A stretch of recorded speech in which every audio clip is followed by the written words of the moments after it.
Hello viewers, Elemis118 and welcome to another episode of my GTA ramming series. As I promised in the previous episode, here's the Compacts class, and just like the class itself, the video is probably going to be quite compact because this is by far the smallest class that I've done so far. And as always, in the background you are seeing a countdown from worst to best in terms of vehicle momentum, which is shown on the screen in units of kilogram meters per second to the nearest whole number. Momentum is calculated by multiplying a vehicle's top speed and weight values, both of which are taken for each vehicle from Bruffy1322's testing spreadsheet. Links in the video description to his YouTube channel and his website, and you can find a link to his testing spreadsheet from there. There's a link to the GTA wiki, which is where I got all these images from. There's a link to the video series, the playlist for this video series, in case you want to see other classes of cars that I've done. There's also a link to my own spreadsheet based on this series that I will continuously update as I do new videos. And there are links down there for the pieces of music that you hear in the background. So, we're already up to 4th place with the Issy, and then we're going to see the Ballista in 3rd place. A general trend with this class, as you might well expect, not generally a very good class. We're not even going to get remotely close to the 100,000 kilogram meters per second barrier with any of these vehicles. A barrier that was superseded in every class that we've done so far, even if it may have been an extreme. We've got the Rhapsody here in 2nd place. Kind of surprised actually of the Rhapsody's performance here. Until I realised that it does actually weigh 1.35 tons. Might not sound a lot, but for the Compacts class it is quite a lot.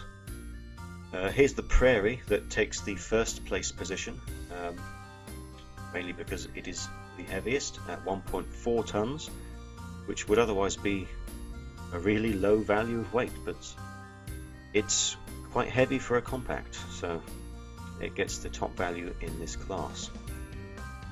And here's the graph comparing all the values. We see the Issy Classic way down at the end there on the right, way below everything else.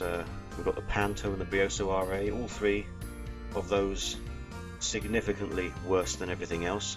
And then we've got almost a sort of three-way tie between the Dilettante, the Issy and the Ballista. Now the Dilettante does weigh 1.4 tons like the Prairie, which is 200 kilograms heavier than the Issy and the Ballista, but is significantly slower. So the Dilettante gets let down there by its poor top speed, as you would expect. Then we've got the Rhapsody in 2nd place, and the Prairie on the far left in 1st place. Not too surprising for this class really, especially with the Issy Classic being at the bottom, and it's probably no surprise that the Prairie's at the top, to be honest.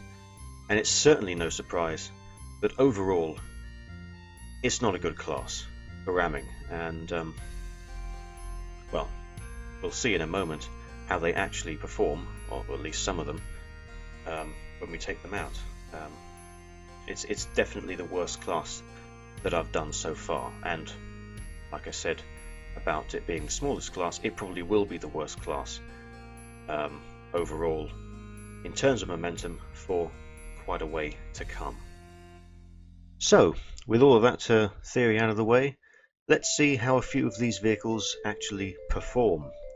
And the results are pretty dismal, I'm afraid, as we suspected from the momentum values themselves. None of these values are particularly good. We've got the Prairie on the left, the Issy in the centre, and the Issy Classic on the right. At time of recording, the Issy Classic is actually the only compact that I own, so I had to steal the Prairie and the Issy off the street and upgrade them on the fly. And I did that in story mode, by the way, in case you're wondering about these strange vehicle spawns. The Prairie is... I was going to say it's not that bad, but it kind of is. It spins out almost every time. The Issy, that spins out literally every time, and as for the Issy Classic, that just kind of stops every time it rams something. It doesn't even follow through, if you like. So all of them, I imagine, are pretty bad. Obviously, I'm not going to show them all, like usual, even though there are only 8 vehicles in the class. It's the same story, really. The momentum says it all, and not a good class for ramming at all. But that's probably what we all expected. So